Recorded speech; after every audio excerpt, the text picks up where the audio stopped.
සුබ සන්ධ්‍යාවක් වේවා. කර්මාන්ත හා ව්‍යාස සංවර්ධන කරුණිය ජමාත්‍ය අමිසිංහ මෙතුමනි, ඒ වගේම කේඩර් සායතනයේ සභාපති දමිය පෙර මෙතුමන් ඇතුළු සියලුම සම්භාවනීය අමුතුන්ගේ අවසරයි. ප්‍රසිද්ධ කියමනක් තියෙනවා අපේ ශ්‍රේෂ්ඨ නායකයෙක් වෙච්ච අනගාරික ධර්මපාලතුමාගේ අලුත් දෑ නොතදන ජාතිය උත්තරණ ජාතිය ලෝවන් නොනගී කියන. ඉතින් ඒක මම හිතන්නේ ඒ කියමන අවුරුදු දශක 7-8ක් නෙවෙයි. ඒ දශක 7-8 තුළම අපි අලුත් දේවල් හදලා නැහැ.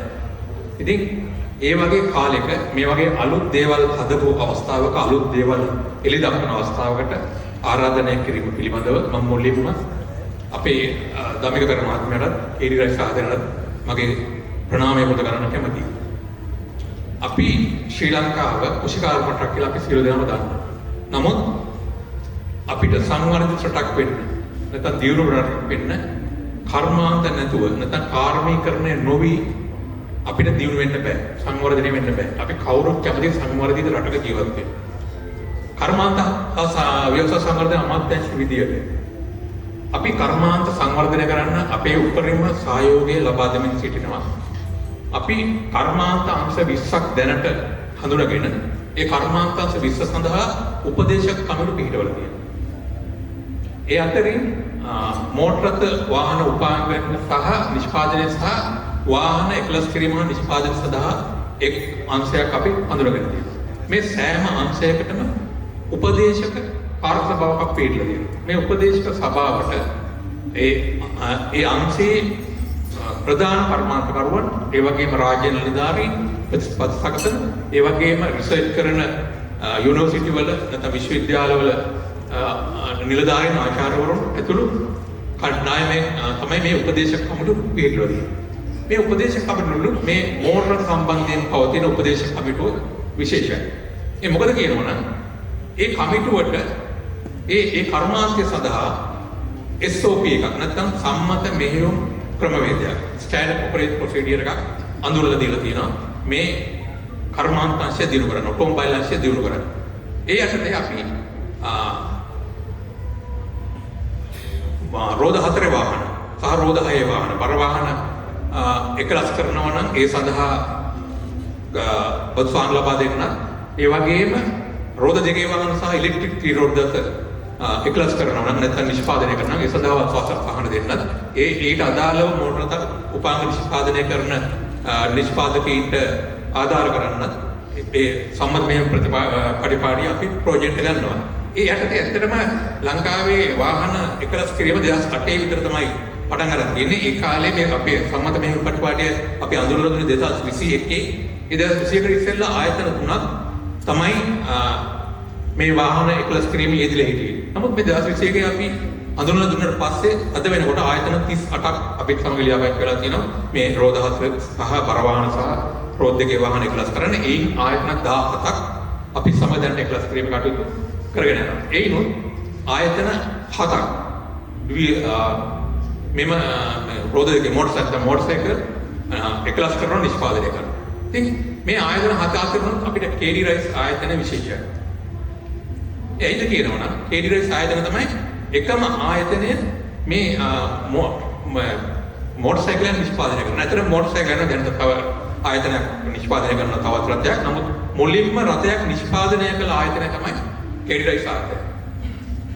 ඔවුන්ගේ දැන් අපි මේ අර කිව්ව බදුසහන් ලබා දෙන්නේ මොටරසයිකල් වලට නම් සාමාන්‍යයෙන් 125ක්. ඒ වාහනේ අගෙන් 125ක් දේශීය කෑලි එකතු කරනවා. කේඩී රයිස් ආයතනයේ දේශීය කෑලි එකතු කිරීම නැත්නම් දේශීය නිෂ්පාදනය කරන මෝටර රථ කොටස් එකතු කිරීම 150කට වැඩි.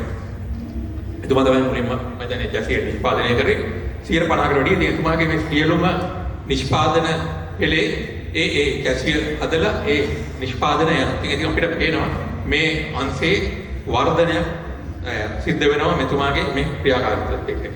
ඉතින් ඒ වගේම මම කැමති කියන්න දැන් අර අපි ඉස්සෙල්ලා කිව්ව විදිහට 30 වාහන 30 ලියාපදිංචි අපේ වාහන ලියාපදිංචි අතරේ පහුගිය කාලේ අපේ රටේ ඇතුණු ආර්ථික අවපාතයත් එක්ක අපිට පෙට්‍රල් නැති වුණා. ඒ වෙලාවේ ආයතන 10ක් විතර මට මතක විදියට පැමිණුණා විද්‍යුත් මෝටර් සයිකල් නිෂ්පාදනය කරා. ඉතින් අපෙන් මාදිලි අපේ තියෙන කමිටුවෙන් මාදිලි අනුමැතිය අරගෙන මොන් නිෂ්පාදනය කරන්න ලේස්ති වුණා. ඒ අතරේ රජය විසින් විද්‍යුත් මෝටර් සයිකල් සඳහා තිබිච්ච තහනම් ඉවත් කළා. කියන කනගාටුයි. මේ මෙතුමා හැරෙන්න මේ කේඩිරයිස් ආයතනය හැරෙන්න අනිත් සියලු දෙනාම නිෂ්පාදනය අතහැරලා ලෝ ක්වොලිටි පැහැදිලිව ලෝ ක්වොලිටි විද්‍යුත් බයිසිකල් නැත්නම් තත්ත්වයේ ගුණාත්මක භාවයෙන් අඩු බයිසිකල් ගෙනල්ලා තමන්ගේ මල්ල පුරවගත්තා. තමන්ගේ වෙලදාම් පිටු කරා. මම හිතන්නේ ආයතනයක අපිට ආනනපන පාලකෙන් දැනගන්න ලැබුණ විදිහට ආයතන 100 ගණනක් විතර මෝටර් සයිකල් ගෙන්නුවා. ටික දිනක් ගෙන්නවල විකුණගෙන කත් වෙලා ඉන්නවා. නමුත් අර මම මගේ වෙලද කළමනාකාරතුමා කිව්වා වගේම මේ යම් ප්‍රශ්න ආව වෙලාවක මම මේ ධම්මික මහත්තයා යෝජනා කරා ඔයත් ගෙනල්ලා විකුණන්න කියලා. හැබැයි මටත් ලැබුණේ අර උත්තරේම. එතුමාගේ වෙලද කළමනාකාරතුමා එතුමාට ලැබුණ උත්තරේමයි නෑ මට එහෙම අවශ්‍ය නෑ. මට ඕනේ ලංකාවට යමක් කරන්න මේක අපි කරමු කියලා. ඉතින් එතුමා ඉතාමත් ගුණාත්මක භාවයෙන් වැඩි බැටරි පද්ධතිය මම හිතන්නේ මේ විද්‍යුත් වාහනවල විශේෂයෙන්ම කොටස් දෙක තමයි මෝටර් සහ බැටරි පද්ධතිය.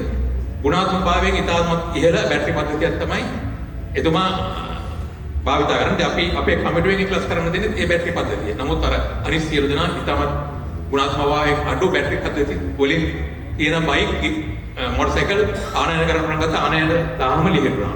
මත් මෙතන දිගටම ඇදිලා සිටියා. ඉතින් පැහැදිලිවම එතුමා මම හිතන්නේ එතෙන්දී බැලුවේ එතුමාගේ ලාභය නෙමෙයි. මේ අර ඉස්සෙල් එතුමාගේ ඒ වෙළඳ කළමනාතුමා කිව්ව විදිහම ප්‍රොඩක්ට් එකක් නේද අපේ නිෂාද මහත්තයා කිව්වා වගේම ප්‍රොඩක්ට් එකක් ලංකාවේ නිෂ්පාදනයක්. අපි යන්න ඕනේ කියන ඒ අභිමානය එතුමාගේ දිගටම තිබුණා. ඉතින් මම කැමති